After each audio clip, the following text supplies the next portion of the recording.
Hi guys, இந்த வீடியோவில் நம்ம எப்படி ஒரு டாக்குமெண்ட் வந்து அப்டேட் பண்ணலாம்னு சொல்லி பார்க்கலாம். வாங்க. டாக்குமெண்ட்டை வந்து இந்த இடத்துல ஒரு எடிட் மாதிரி ஐக்கான் கொடுத்துருப்பாங்க. அதை கிளிக் பண்ணிங்கன்னா இந்த இடத்துல நமக்கு பிடிச்ச மாதிரி இப்போ காஷ்யூன்னு வச்சுருக்கேன். இந்த இடத்துல காஷ்யூ 1 அப்படின்ற மாதிரி நான் கொடுத்துக்கிறேன் காஷ்யூ 1.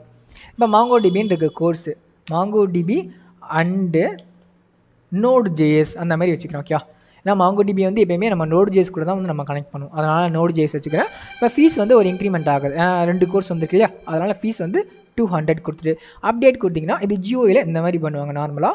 பட் இந்த இடத்துல விபிஎஸ் கலெக்ஷன்லேயும் நம்மளால் பண்ண முடியும் ஜியோயில்.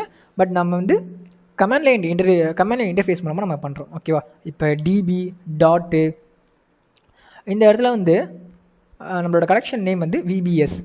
அப்போ விபிஎஸ் கால் டாட்டு அப்டேட் 1 எப்படி இன்செர்ட் 1ன்றது மூலமாக ஒரு டேட்டா வந்து இன்செர்ட் பண்ணுமோ அதேமாரி அப்டேட் 1 மூலமாக ஒரு டேட்டா வந்து நான் அப்டேட் பண்ண போகிறேன்.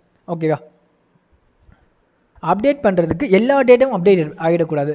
அந்த பர்டிகுலர் ஒரு டேட்டாவில் ஒரு டாக்குமெண்ட்டில் அந்த வேல்யூஸ் மட்டும் அப்டேட் பண்ணும். அந்த பர்டிகுலர் ஒரு டாக்குமெண்ட்டுன்றதை கண்டுபிடிக்கணும்னா நம்ம ஆப்ஜெக்ட் ஐடின்றத ஏன்னா ஆப்ஜெக்ட் ஐடின்றது நிறைய டாக்குமெண்ட்ஸ் இருந்தாலும் ஒரு டாக்குமெண்ட்டுக்கும் ஒரு யூனிக்கான ஐடி தான் அவங்க கொடுப்பாங்க. ஓகேவா. சேம் ஐடி வந்து அவங்க கொடுக்க மாட்டாங்க. அதனால் நம்ம ஆப்ஜெக்ட் ஐடியை வச்சு நம்ம வந்து அப்டேட் பண்ணுவோம். ஓகேவா. இப்போ வந்து இப்போ இந்த இடத்துல அண்டர்ஸ்கோர் ஐடி இந்த இடத்துல நம்ம கொடுக்கணும். டபுள் கொட்டேஷன் அண்டர்ஸ்கோர் ஐடி அப்படின்றத கொடுத்துட்டு கோலன் வச்சுக்கிறேன். இது வந்து ஃபீல்டோட நேமு. இப்போ ஃபீல்டில் இருக்க வேல்யூவோட நேம் அப்படியே காப்பி இந்த இடத்துல ஆப்ஜெக்ட்டு ப்ராக்கெட்டு ஆப்ஜெக்ட் ஐடின்னு இருக்குது. அப்படின்னா அங்கே எக்ஸாக்டாக என்ன இருக்கோ அதுதான் கொடுக்கணும். ஓகே, கேப்சலா ஸ்மாலாக அப்படி பார்த்துன்றதை நீங்கள் கொடுங்க. ஆப்ஜெக்ட் ஐடிக்குள்ளார டபுள் கொட்டேஷன் வச்சு இந்த இடத்துல வந்து இங்கே காப்பி பண்ண வேல்யூவை இங்கே நான் பேஸ்ட் பண்ணிருக்கேன்.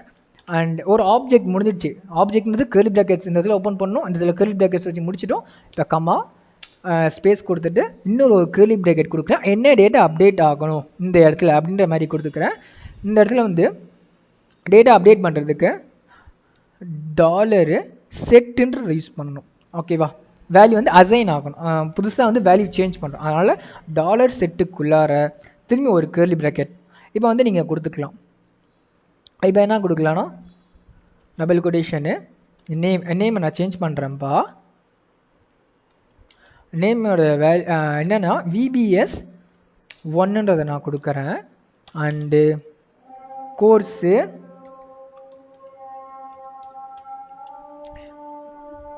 வந்து நான் என்னன்னு கொடுக்குறேன்னா மாங்கோ டிபின்னு இருக்கா, அங்கே நம்ம கொடுத்தோம் இல்லையா, mango DB and node JS அப்படின்றத மாற்றுறேன். அதுக்கப்புறம் வந்து ஃபீஸை வந்து சேஞ்ச் பண்ணுறேன். ஃபீஸ் என்ன கொடுக்கலான்னா 200 அப்படின்றத நான் கொடுத்துறேன். ஓகே, எண்டில் செமிகோலன் என்டர் கொடுக்குறேன். இந்த இடத்துல வந்து மேட்ச்டு கவுண்ட் 1 மாடிஃபைடு கவுண்ட் 1. நீங்கள் சர்ச் பண்ண இந்த ஆப்ஜெக்ட் ஐடி இருக்குது, அதனால் மேட்ச்டு கவுண்ட் 1 மாடிஃபைடு கவுண்ட் 1னா இங்கே இருக்க டேட்டாஸ் எல்லாம் மாடிஃபை ஆகிருக்கு, அதனால் மாடிஃபைடு கவுண்ட் 1. ஓகே, இப்போ டெர்மினல் மூலமாகவே நம்ம இங்கே பார்க்கலாம். இங்கே போய் ரீஃப்ரெஷ் பண்ணிங்கன்னா உங்களுக்கு தெரிஞ்சிடும். இங்கே பாருங்கள் VBS 1 mango DB and node JS 200. இது எங்கே இருக்குன்னா விபிஎஸ் கலெக்ஷனில் இருக்கும். ஓகேவா. ஓகே, நெக்ஸ்ட் வீடியோவில் வந்து நம்ம எப்படி டேட்டா வந்து டெலீட் பண்ணலாம்னு சொல்லி பார்க்கலாம். Okay, thank you people.